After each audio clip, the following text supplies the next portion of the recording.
Not really. Not really, no. This episode, I am going to just be playing a bit of the SMP, just kind of walking around, doing normal things in the background. But while doing that, it's time to get around to explaining this world's lore and my character a bit more. So, we ended off with Paris. He had discovered the books of his past, explaining what had happened to him.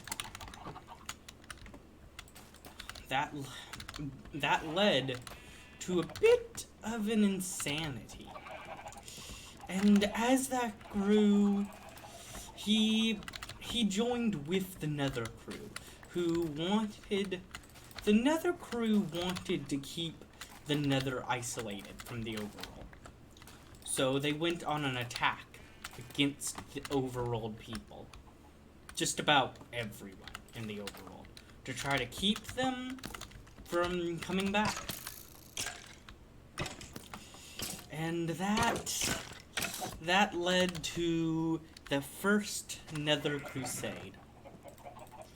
The first Nether Crusade nowadays is a very controversial thing that is not even remembered by many, as it was about 200 years ago. In fact, it was just about exactly 200 years ago. I know, lore-wise. Oh, wow, it just so happens it's exactly 200 years ago. Huh. But yes. Last Hope, as it was as Old Hope was renamed after it was found and being brought back up to glory, stayed neutral in this first crusade. And despite Paris wanting to help, he couldn't really. Not much. Because the Phantom's effects were getting to him more and more. And as the Phantom's effects grew, he had to stay out of it. So he kept New Hope neutral in the war, in quotation marks. He continued to send supplies to the Nether during it, and helped them in trying to defeat the Overworldians, to kick them out. And the Nether pushed hard, pushing very well, winning the war at first. They pushed and pushed and pushed until things started to go downhill. Most of their troops, their common troops, were zombie pigmen. And these zombie pigmen, with time, began to zombify and weaken. And this made the war go drastically downhill. And the Nether began to slowly be pushed back in what is known as the loss of the First Nether Crusade. The two most prevalent cities in the First Crusade was Lost Hope, which stayed neutral, technically, and New Bastion, a city made that very well defended and was the last place to be taken. The portal systems of the Overworld were completely destroyed during the First Crusade, and were not used as much. But tension still laid on.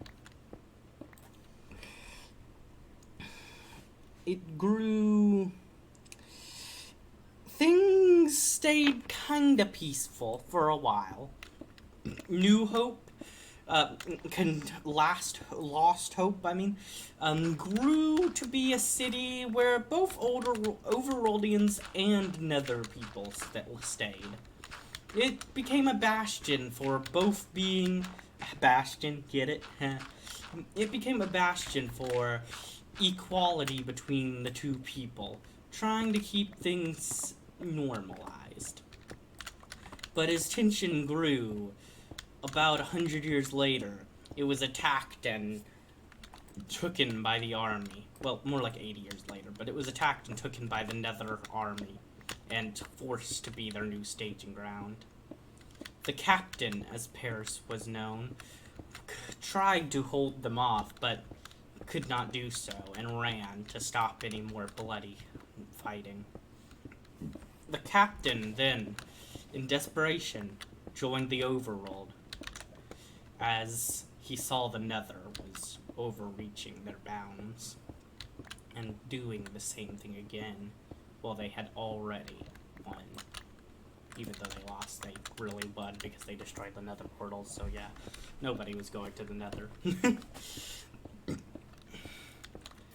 And New Bastion was a place where only Nether people lived. The only place in the overworld that continued to be this way.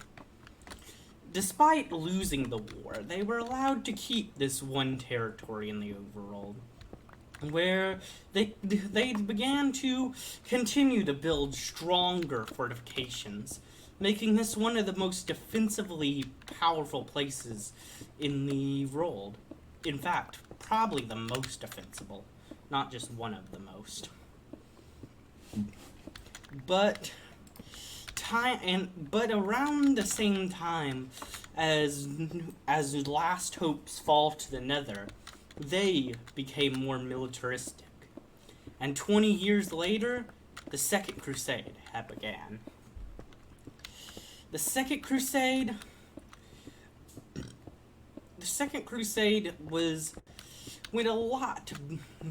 went well as the First Crusade did at the beginning. And the repeat of history happened again. They pushed, except this time they were not going after the Nether portals. They were going after destruction and conquering. This did not work, because they got pushed back in the same way, but because they did not focus on the destroying of portals, it became more of the Overworldians who destroyed them, as the Overworld people saw it was needless to keep going to this place, and banished all Nether creatures back to their world when they won.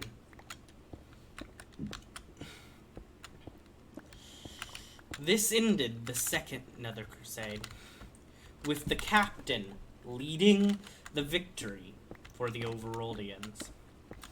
As at New Bastion, the last holdout for the Nether resistance, the captain was there to win them victory.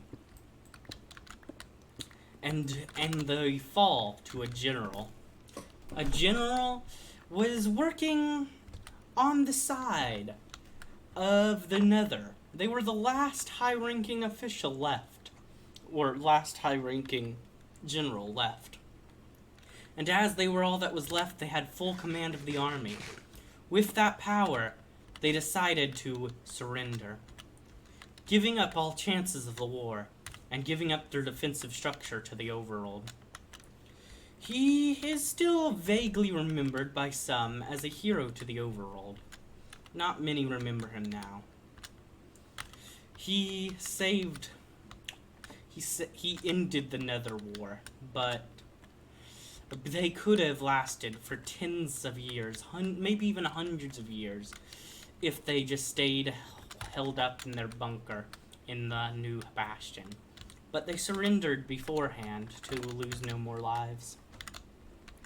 That ended the Second Nether Crusade.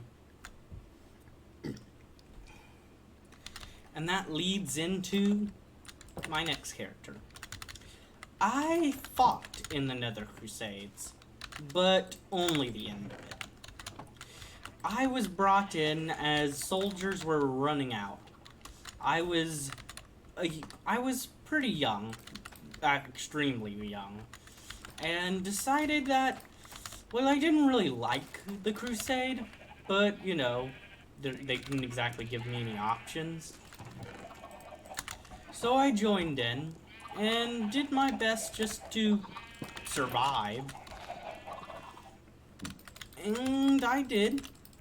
And I was friends with the general, and as he took the leave of the overworld. And I was the last to leave the overworld. As after the war ended, I stayed for a while. Because I was so loyal to the general who surrendered the overworld, I was allowed to stay, unlike everyone else. The general also had this opportunity to stay for a little while. We were both kicked out later as prejudices began to grow more and more. But while I was there, I met a nice fellow. Well, it wasn't my first time meeting him. I became closer friends with the captain. He was a very nice guy, and showed me around the overworld, and showed me its beauty and grace, and made me believe in it.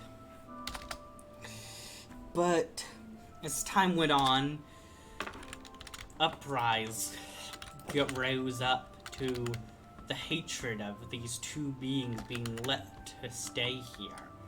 Why do we let these nether people stay here? They were the ones that caused the first two crusades. We can't keep them here. And we were kicked out. The captain left immediately, but I tried to hide out for quite a while, leading me to learn more of a sneaky, roguelike nature, to hide and keep myself there for as long as I could. I stayed that way for a while, but eventually I was caught by the captain himself. He did not want to kick me out. He brought me to the portal, though, knowing that if he didn't kick me out, someone else would kill me instead. As we left, after that much time had passed, I left, and before I left, something came over me. From being in the overworld for so long, I was becoming feral, and I attacked the captain. But a phantom-like creature came out of the captain, rose up and started attacking me, and absorbed into me, and tried to take me over. The captain, in shock and horror, pushed me into the nether portal, looking scared of me and worried for me, as if he knew something was off now, and that he couldn't be around anymore. But I also saw a hint of thankfulness that he wouldn't have to deal with it. It was strange. Very strange. But I went through the nether portal and ended up finding the general again. We stayed out in the offlands, not going back towards our home.